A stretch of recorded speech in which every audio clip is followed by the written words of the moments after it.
Welcome to Ingram's Insights, a quick update on geopolitics and defence matters around the world. Okay, the headlines on the front page of today's Daily Mail require addressing. It says, now Labour plots to delay defence boost until the 2030s, despite warnings it will put Britain's safety at risk. This is a significant story by Jason Groves and Harriet Line for the Daily Mail and is on their online publication as well. But effectively what it's saying is that Labour are planning to push any rise of the amount of money that the UK spends on defence, currently about 2.3% of GDP, a target of 2.5% of GDP, into the next Parliament, so into the 2030s. The Conservatives have said that they would have increased defence budget to 2.5% by 2030. So this is just pushing it a little bit further along. Given the woes that the Chancellor are under, I think this is something that Number 11 would welcome. However, what it's not doing is reflecting the reality of what's going on around the world. And 2.3% of GDP, as we're currently spending, is still seeing our defences in a woeful state. Our army is not fit for purpose. Our navy can deploy a capability but is unsustainable and can't deploy a range of capabilities.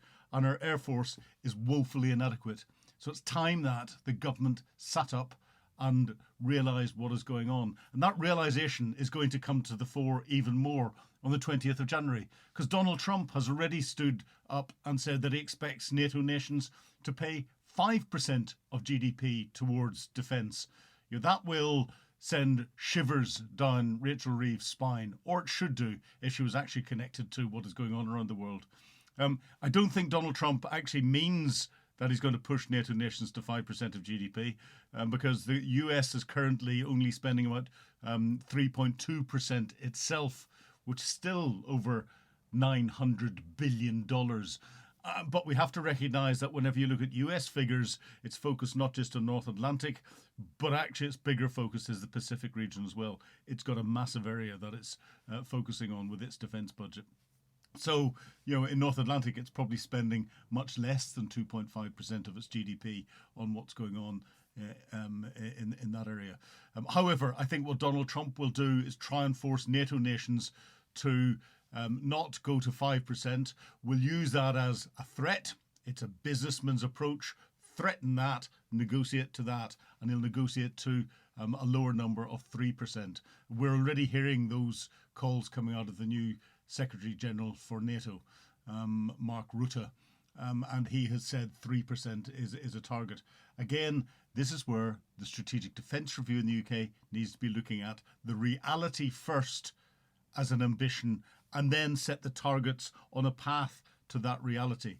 And from what I understand from insiders in the Ministry of Defence, the first version or the first draft of the Strategic Defence Review has been sent back to the authors to redo it again, because it came up with about 3.5% of GDP to be spent in the short term on defence to try and bring up and fix the shocking lack of capability that exists.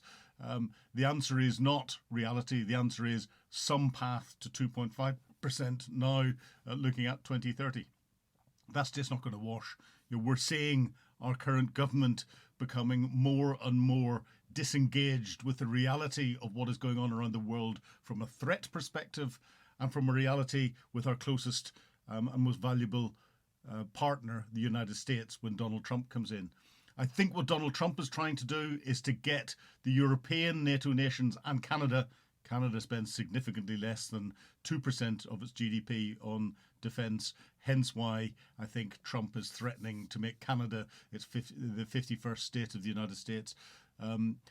But we are expecting the United States to focus on the war in Europe between Russia and Ukraine, the growing war in the Middle East, and Syria is certainly not making the right noises that it's going to settle down anytime soon.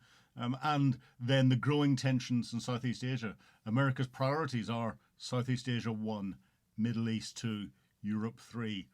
Trump will want European nations and Canada to step up and do more in Europe and have that as their first priority and take more of a lead in what's going on inside Ukraine.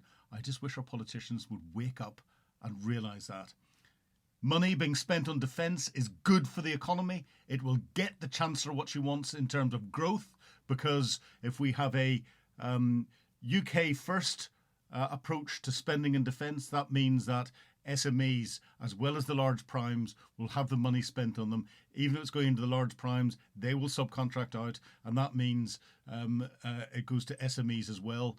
But it also means that all the supporting industries that are needed out there, down to ones that are close to my own heart, even the little bacon roll cafes that are needed to support the workforce. More money going into the economy through business taxes, more employment for people, and therefore more money going into the economy, more taxes being paid in the economy. I don't see why the Chancellor can't see this. Thank you for listening to Ingram Insights. Like, subscribe, pass it around all your social media, and we'll keep you up to date with the next one. Thank you.